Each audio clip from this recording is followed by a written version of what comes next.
हमारी आने वाली पीढ़ियां भी कहेंगी एक बार कि मनोज यादव एक हमारे विधायक थे, उनका बनाया हुआ कानून है। इतिहास लिखने के लिए हम लोग समाज सेवा में आए हैं और इतिहास लिखेंगे और लोगों को रोजगार देंगे। और दूसरी समस्या, हमारे क्षेत्र में अस्पताल बड़े कोई नहीं है, मैं एक उसका लाभ लिया।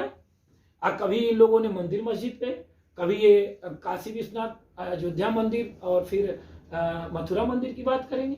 अरे भगवान की पूजा हम दिल से करते हैं, अपने घर में करते हैं। भगवान से हर शरीफ आदमी ईश्वर की पूजा करता है, लेकिन भगवान से दो लोग नहीं डरते, भारतीय जनता पार्टी नहीं डरती और चोर नहीं डरते। मंदिर मस्जिद गुरुद्वारे किसी में से चोर को सोने का घंटा मिल जाए। जी हाँ, आज मैं गोरखपुर के विधानसभा सहजनवा में है, 324 विधानसभा सहजनवा में है और हमारे साथ मंत्री जो है उनके लड़के इस वक्त जो सहजनवा से दावेदारी, समाजवादी पार्टी से दावेदारी कर रहे हैं, मनोज यादव जी हैं। हम इनसे खास बातचीत करेंगे, चुनाव पर तमाम चीज़ों को लेकर बात चलेंगे। सभी पार्टियां अपने आप को बेहतर साबित करने में लगी हुई, पार्टियां नहीं जो अपने आप को बेहतर करने में साबित में लगे हुए हैं। हम मनोज जी से जानने की कोशिश करेंगे, राजनीति में तमाम बात करेंगे। आप बने सर, बहुत बहुत स्वागत है। जी नमस्कार, धन्यवाद। सर, हमारे पहले दर्शक पूछना चाह रहे हैं, राजनीति में कहाँ से स्टार्टअप हुआ, आपके राजनीतिक कैरियर कहाँ से स्टार्ट हुआ? देखिए, राजनीति की शुरुआत तो मैंने बचपन से ही कर दी थी। मेरे पिताजी जो कि समाज सेवी थे, माननीय मुलायम सिंह यादव जी के साथ 1977 से 1977 से जुड़े थे से ही अपने। मैं बहुत छोटी उम्र में था, एक बार 1988 में चक्का जाम हुआ। उस समय मैं गोरखपुर जेल में करीब 1 हफ्ते बंद रहा और नेहरू जेल में हम लोग रहे। मैं 12 साल की उम्र में लगभग नेहरू जेल में 7 दिन हम लोग बंद रहे। रात में 12 बजे जन्माष्टमी के दिन छुड़ा गया हम लोग को। फिर वहाँ से हम लोग तमकुही कोठी कार्यालय गए, वहाँ से ट्रकों से अपने अपने घर गए, जिसमें बड़ी संख्या में मेरे पिताजी के साथ महिलाएं पुरुष गिरफ्तारी दिए थे, बहुत बड़ी संख्या में। और उसके बाद मैं मुरारी इंटर कॉलेज सहजनवा का छात्र रहा। तो बहुत कम उम्र से लोगों को संगठित करने का काम, एकजुटता करने का काम, भाईचारे का काम ये करता रहा। फिर यूनिवर्सिटी में गया तो यूनिवर्सिटी में चुनाव नहीं लड़ा, लेकिन छात्र राजनीति में इंटरेस्टेड था, लोगों को चुनाव लड़ाया करता। और अपनी पढ़ाई पूरी करने के बाद मैं सहजनवा विधानसभा मेरी जन्मभूमि है, मेरी कर्मभूमि है। मेरे पिताजी ने वहाँ से, मेरे पिताजी 1985 में लोक दल से चुनाव लड़े थे, बहुत मामूली अंतर से हारे नहीं थे, उन्हें हरवा दिया गया था। फिर मेरे पिताजी को 89 में किन्हीं कारणों से टिकट कटा। मेरे पिताजी को माननीय मुलायम सिंह यादव जी ने मंत्री बनाया 1989 में, जब माननीय मुलायम सिंह यादव जी पहली बार मुख्यमंत्री बने। फिर मेरे पिताजी 1991 में समाजवादी जनता पार्टी से चुनाव लड़ा। उस समय बीजेपी जीती, वहाँ से बीजेपी मंदिर मस्जिद कांड था, बीजेपी की लहर थी। उसके बाद मेरे पिताजी ने हमेशा किसी न किसी कारण से किसी न किसी का सहयोग ही कर दिया। मेरे पिताजी बहुत भावुक व्यक्ति हैं, सीधे साधे हैं, जनता के बीच में खूब संघर्ष किया उन्होंने। आज समाजवादी पार्टी इतनी बड़ी पार्टी है, उसमें इस बड़े पार्टी में एक ईंट मेरे पिताजी भी। जब माननीय मुलायम सिंह यादव जी को मुख्यमंत्री बनाना था तो ये लोग मोटरसाइकिल से घर घर जाते थे। उस समय नेताजी को लोग कहते थे अरे ये जरूर थोड़ा सा वो करते थे, लेकिन इन लोगों ने अपना संघर्ष किया और आज समाजवादी पार्टी इस मुकाम पे पहुंची। उन तमाम नेताओं के जो नाम है उसमें एक नाम मेरे पिताजी का भी है, समाजवादी पार्टी को इतना आगे पहुंचाने में। और जब से सरकारी नौकरी छोड़ करके ये राजनीति में आए थे, माननीय नेताजी ने इनसे कहा था कि आप लोग अच्छे परिवार के हो, मजबूत हो, अगर तुम लोग सरकारी नौकरी करोगे तो पार्टी कैसे खड़ी होगी। इसी बात पर मेरे पिताजी ने सरकारी नौकरी छोड़ दिया और माननीय नेताजी के स्वराज इस पार्टी इस मुकाम पे है। और हमारे पिताजी ने पार्टी के जिलाध्यक्ष रहे, महामंत्री रहे, प्रदेश में रहे, सभी पदों पे रहे, मंडल विकास निगम के चेयरमैन रहे, राज्य मंत्री ग्राम विकास भी रहे। और हमेशा एक पल, जितनी पलक झपकती है दिल धड़कता है, उतनी देर भी माननीय नेताजी समाजवादी पार्टी से कभी हटे नहीं, कभी दूर नहीं हुए। चाहे स्थितियां परिस्थितियां कभी आई, बहुत लोग प्रलोभन देने आए, लालच देने आए, कांग्रेस के लोग उस समय आए। स्वयं वीर बहादुर सिंह जी, हमारे गोरखपुर में मकान है, उसके बगल में 500 मीटर पे उनकी दूरी पे घर था, वो खुद चाहते थे। 85 में मेरे पिताजी कांग्रेस से लड़े। 89 में मेरे पिताजी का टिकट कटा तो स्वर्गीय अवैधनाथ जी मेरे घर आए, वो कहे कि आप हिंदू महासभा से चुनाव लड़िए। तमाम मतलब पार्टियां आई, तमाम लोग आए, लेकिन चुनाव लड़ाने के लिए। लेकिन मेरे पिताजी ने कभी भी कोई लालच का रास्ता नहीं अख्तियार किया, ना कोई उनकी सोच थी कि हम ये बन जाए वो बन जाए। वो हमेशा माननीय नेताजी मुलायम सिंह जी के प्रति, अखिलेश जी के प्रति निष्ठा से काम करते हैं। और उन्हीं के रास्ते पे चलते हुए मैंने सहजनवा अपनी जन्मभूमि कर्मभूमि को आगे बढ़ाने के लिए वहाँ से अपना क्षेत्र चुना। सर, वैश्विक महामारी थी, कोरोना काल था, सब लोग अपने घरों में कैद थे और तमाम लोग सब लोग घरों में थे, ऐसा कौन सा काम जनता और तमाम लोग आपको आज याद करेंगे विधानसभा? देखिए, बहुत सही सवाल है आपका। वैश्विक महामारी में बिल्कुल सभी पार्टी के नेता अपने अपने घरों में थे, लेकिन जब वैश्विक महामारी आई तो हमने अपना कार्ड बनवा लिया और अपनी गाड़ी के शीशे पे लगा के, जब शुरू में 2-3 दिन प्रवासी आए उनको भोजन पानी की व्यवस्था कराया, उसके बाद रोक लगा दी गई। जब रोक लगा दी गई, लेकिन मैं नहीं रुका, मैंने अपना परमिशन बनाया था और मैं प्रतिदिन ये गांव से अपने कार्यकर्ताओं से, व्यक्तिगत साथियों से सूची बनवाता था कि कौन सा ऐसा व्यक्ति गांव में है जो जिनको खाने की दिक्कत न होने पर। बहुत से लोग होते हैं जो रोजमर्रा रोज कमाते हैं, रोज खाते हैं, तो और गरीब हैं। इस तरीके 100, 50, 80, 40, 100, 150 जितनी भी लिस्ट गांव में मिल जाती थी, मैं पिकअप पे चावल, आटा, दाल, सरसों का तेल, साबुन, सैनिटाइजर, नमक, हल्दी, मसाला, जो भी मेरी हैसियत थी यथासंभव मुझसे जो हो सकता था, पैकेट में बनवा करके स्वयं अपनी गाड़ी से जाता था और पिकअप पे सामान लदवा करके गांव में लोगों को बागीचे या स्कूल पे बैठा लेता था और उनके तक मेरे लड़के, मेरे साथी सहयोगी उनके सामने सामान रखते थे। मैं वैश्विक महामारी के बारे में उनको कुछ बताता था और फिर अगले गांव के लिए चल देता था। ये मेरा निरंतर काम प्रतिदिन चलता रहा, जबकि उस समय सड़कों पे कोई नहीं दिखाई दे रहा था, किसी भी पार्टी के नेता नहीं दिखाई दे रहे थे। अब मेरे भी पार्टी के नेता गायब थे, ट्विटर पर थे, डरे हुए थे, जबकि हमारे राष्ट्रीय अध्यक्ष आदरणीय अखिलेश यादव जी का निर्देश था कि कोई भूखा न सोने पाए, कोई प्रवासी भूखा न जाने पाए। मैं अपने राष्ट्रीय अध्यक्ष जी के आदेश निर्देश का पालन करते हुए अपने पूरे विधानसभा में जहां तक हो सका और ज्यादा से ज्यादा जहां तक क्या हो सका, जहां भी इस रिपोर्ट मेरे पास आई सबको राशन दिया। जहां से मेरे पास डायरेक्ट फोन आने लगे मैंने दवा का भी प्रबंध कराया। जो प्रवासी मजदूर आकर के बाहर विद्यालय में रुकते थे उनको भी जाकर के नाश्ता पानी, फल, उनकी सुविधा की चीजों को देता था, चेकअप करवाता था। और जब प्रवासी आने लगे तो मेरे विधानसभा में 4 जगह स्टॉल लगवाया था। जब संत कबीर नगर का बॉर्डर खत्म होता वहां कसरवल, फिर भीटी में, फिर सहजनवा चौराहे पे, फिर कालेसर 0 पॉइंट पे, चारों जगह मेरा स्टॉल लगा था। भोजन पानी नाश्ता सब, बिस्किट फल सब वितरित करने का काम प्रतिदिन मेरी टीम थी, मैं था, मैं भी पहुंचता था, हम लोग करते रहे। पूरी तरीके से हमने वैश्विक महामारी में लोगों की पूरी मदद किया। एक क्षमता जो मेरी थी उस क्षमता से भी ज्यादा मदद किया। और तमाम क्षेत्र के जो अच्छे लोग थे, जो खेतीहर लोग थे, इस मेरे काम को देख करके तमाम लोगों ने मुझे अपने तरफ से, कहीं किसी गांव में बांट रहा हूं, उसने कोई कह दिया नेताजी मैं आपको 2 कुंटल चावल देना चाहता हूं, कोई 2 कुंटल गेहूं देना चाहता है। इस तरीके से तमाम लोगों ने मुझे, तमाम माने दर्जनों गांव में लोगों ने इस तरीके से सहयोग भी दिया कि ये बढ़ रहा है तो नेताजी मेरे तरफ से भी ये बढ़। सर सहजनवा में बाढ़ भी तो आई थी, बाढ़ में तो क्या क्या आपका? बाढ़ में आप लोगों ने देखा वो सोशल मीडिया पे। जी सर। मैं नाव से, स्टीमर से जाता था, अपने सर पे, अपने कंधे पे सामान रख करके राशन सामग्री, मेरे साथी सब राशन सामग्री लग के पानी में हेल करके उनके घर तक पहुंचाता था। और ये मैंने लगातार बाढ़ में किया। मुझे तैरना नहीं आता है, लेकिन एक बार हम लोग छताई गांव में थे, 2 तरकुल से ज्यादा गहरा पानी वहां था। वहां जो स्टीमर था, बोट, छोटी वाली बोट आई थी, उसके पंखी में कोई जाल थी, वो लपेट ली, वो बंद हो गया। और उस समय सब बीच में बंद हो गया और लहर, पूरब हवा, पूरब की तरफ से हवा थी, लहर बहुत तेज, समुद्र की तरह से लहर थी, बड़ी दिक्कतें थी। उसमें हम लोग ज्यादा लोग भी थे, राशन भी था, सबको डर भी लग रहा था, लेकिन हम लोग डरे नहीं। जनता के काम, ये जिंदगी भी आ जाए तो देने में जरा सा भी नहीं चाहिए सकते हैं हम और हमारे साथी। तो हम लोग फोन किए, दूसरे गांव से एक नाय लेके आए, वो चाकू हंसुआ लेकर के आए, उसको ऊपर करके काटा गया। 1 घंटे बाद हम लोग, फिर रात हो गई थी, फिर गांव में पहुंचे। तो हम जरा सा भी कहीं कोई महसूस नहीं करते हैं। जब समाज सेवा में उतरे हैं तो मुझे जान की परवाह नहीं रहती है, मुझे किसी भी चीज की परवाह नहीं रहती है, किसी से डर नहीं लगता है। जनता के बीच में, जनता के बल पे, जनता के सहयोग में लगातार लगा रहा। चाहे कोई भी वैश्विक महामारी आई, चाहे आम जनता का कभी दुर्घटना हुआ, चाहे वो अस्पताल में बीमार है, मेरा प्रतिदिन का काम है। गोरखपुर अस्पताल में जो लोग भर्ती हैं, अगर मैं अपने गोरखपुर वाले मकान पे आके रुकता हूँ तो सुबह 8 बजे अस्पतालों में चला जाता हूँ, जो सूचना मिलती है वहां जाता हूँ। तो इस तरीके का काम मैं लगातार कर रहा हूँ। सर किस मुद्दों को लेकर चुनाव लड़ रहे हैं? अभी सहजनवा चुनाव लड़ रहे हैं, किन किन मुद्दों को लेकर चुनाव लड़ रहे हैं? देखिए, सहजनवा इस समय सबसे बड़ी समस्या रोजगार की है।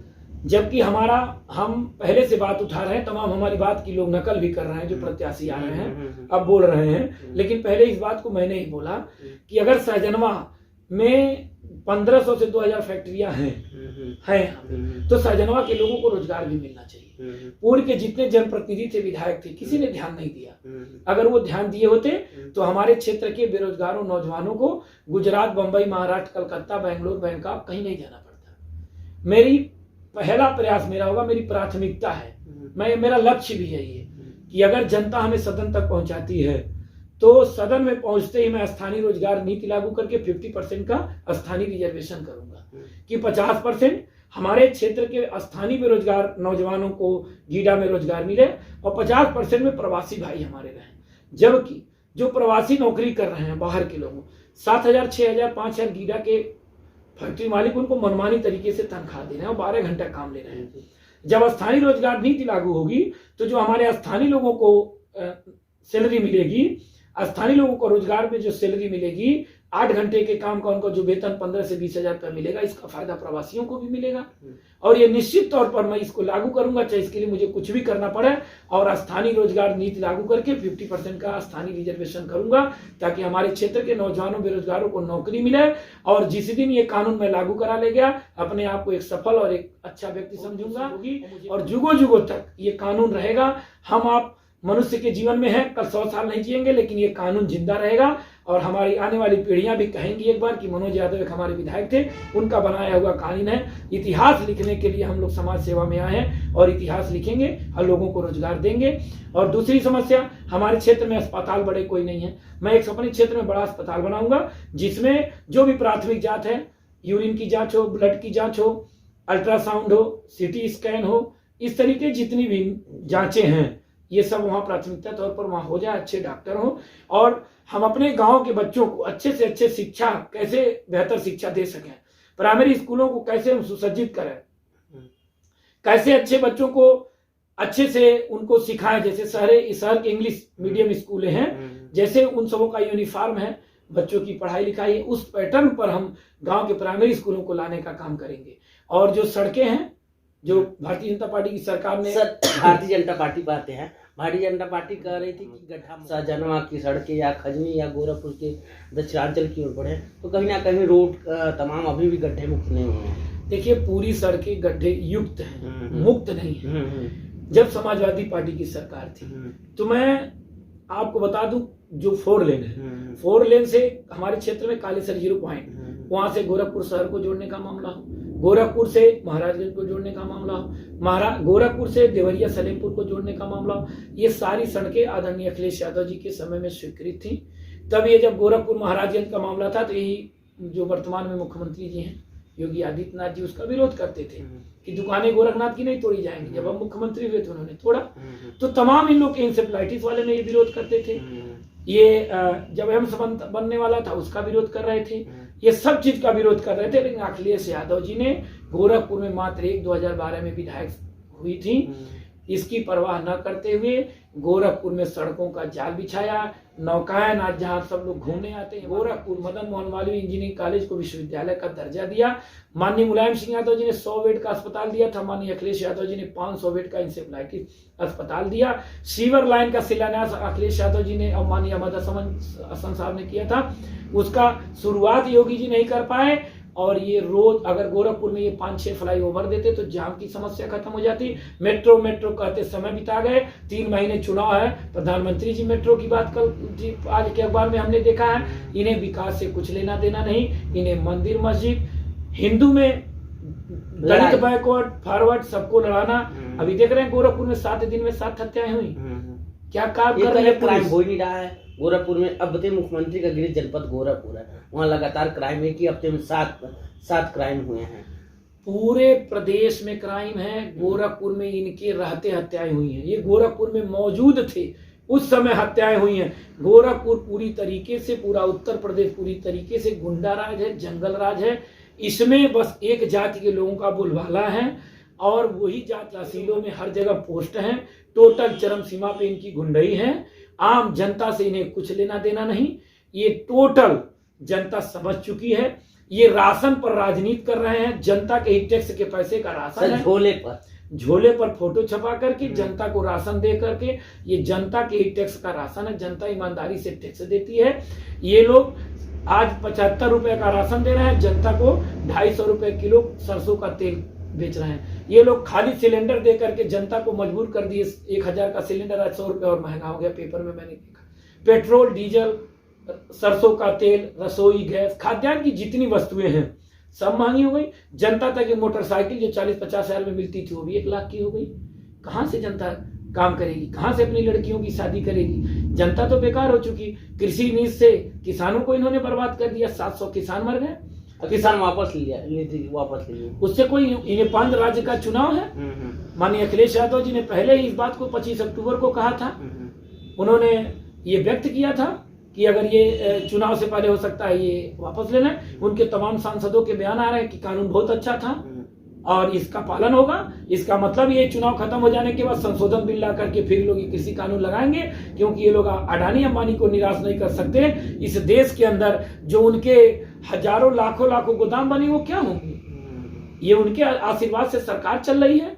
ये टोटल पूंजीवादी सरकार है, कारपोरेट घराने की सरकार है, जनहित की सरकार नहीं है। जनता को इन लोगों ने गुमराह स्टेप बाय स्टेप किया। कभी सेना के सैनिकों को खुद मरवा करके जनता को उसका लाभ लिया, और कभी इन लोगों ने मंदिर मस्जिद पे, कभी ये काशी विश्वनाथ अयोध्या मंदिर और फिर मथुरा मंदिर की बात करेंगे।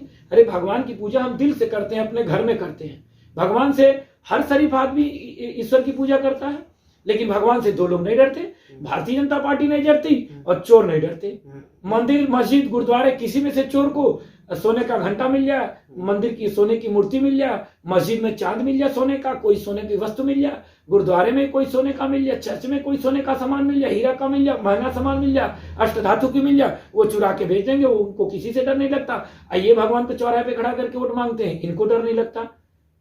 तो भगवान के नाम पर अब राजनीति नहीं चली। भगवान इनके अकेले नहीं है, ये बांध के रस्सी में नहीं रखे हैं। ईश्वर कण कण में विराजमान है।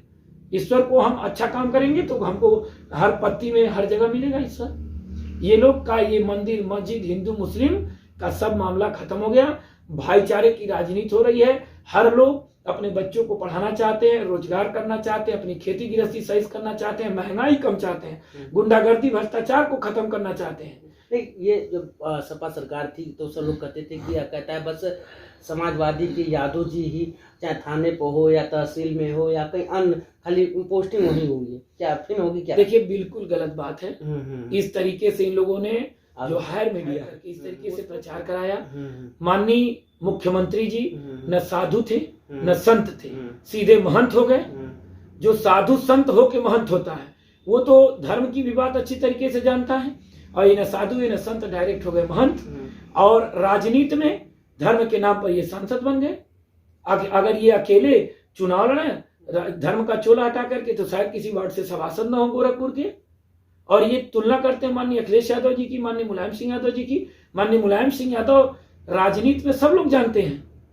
माननीय मुलायम सिंह यादव जी की राजनीति में आने वाले समय में पूजा होगी। माननीय मुलायम सिंह यादव ने इस देश प्रदेश को बहुत कुछ दिया है। इन्होंने सेना के लिए क्या किया? माननीय मुलायम सिंह यादव रक्षा मंत्री थे। सेना वालों की केवल बेल्ट और टोपी उनके घर तक जाती थी शहीद होने के बाद। माननीय मुलायम सिंह यादव जी की देन है कि सरकारी प्लेन से उनकी बॉडी घर तक जाती है। उस समय माननीय नेताजी ने 10 लाख रुपए का प्रावधान किया, शहीद का सम्मान मिला। माननीय नेताजी बॉर्डर पर गए जब कारगिल युद्ध हो रहा था। शाहजहां की बात करें, शाहजहां में क्या 5 सालों में विकास हुआ है? देखिए शाहजहां में कोई विकास नहीं हुआ, केवल विकास के पुरानी सरकार के विकास का फीता काटा गया है और ये शिलापट तोड़ करके शिलापट लगाया गया है। पूर्व के जो विधायक थे कोई पिक्चर बनाने में मस्त था, कोई डिग्री कॉलेज इंटर कॉलेज बनाने में मस्त था। सब लोगों ने शाहजहां की जनता को छला है, इसीलिए शाहजहां में कोई रिपीट विधायक नहीं होता है। लेकिन मैं ये विश्वास दिलाता हूं आपको, जनता ने अगर मेरे ऊपर विश्वास किया तो जनता रिपीट विधायक और रिपीट का विधायक बनाएगी। क्योंकि जिस तरीके से मैं जनता के बीच में हूँ 2012 से, उसके पहले तो राजनीति और समाज सेवा में हुई, लेकिन 2012 से रेगुलर कंटिन्यू प्रतिदिन मैं जनता के बीच में रहता हूं। 2016 में मुझे समाजवादी पार्टी से टिकट मिला।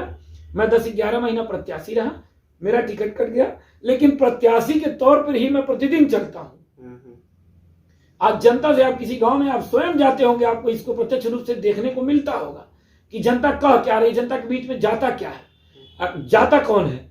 अगर हो सकता है कोई उसमें से मेरी विचारधारा का न हो, मुझे वोट न देना चाहे, लेकिन मनोज यादव को कोई खराब नहीं, पढ़े लिखे हैं, शिक्षित हैं और सबका सम्मान करते हैं, सबका आदर करते हैं, मृदुभाषी हैं, सरल हैं, जनता के बीच में उसके सुख दुख में रहते हैं। और अगर ये विधायक बनते हैं तो सहजनवा क्षेत्र विकास के दृष्टिकोण से बहुत आगे जाएगा। सहजनवा से आप विधायक बनते हैं तो सबसे पहले प्राथमिकता किस चीज को देंगे? सबसे पहले क्या? सबसे पहले मैंने बताया आपसे, स्थानीय रोजगार नीति लागू करके हर गांव से कम 50 से 60 बेरोजगार नौजवानों को नौकरी दूंगा, अस्पताल बनाऊंगा, बिजली की व्यवस्था समाजवादी सरकार ने ही सब किया है। जो भी बिजली घर 4-5 लगे हैं, माननीय मुलायम सिंह यादव जी ने गैलेन के बगल में लगाया, अखिलेश यादव ने उसरी, अनंतपुर और गीडा का लगाया और उसको हम और बेहतर करेंगे। सड़क, ये तो कहते हैं गड्ढा मुक्त, लेकिन मेरे समय में सब गड्ढा मुक्त रहेंगी। राजनीतिक नेता सर बड़ी बड़ी बातें करते हैं, क्या वाकई में होगा ऐसा? समाजवादी पार्टी के कथनी और करनी में कोई अंतर नहीं है। समाजवादी पार्टी ने जो भी मैनिफेस्टो, अपना घोषणा पत्र जनता के बीच में रखा, उसको अक्षरशः पूरा किया है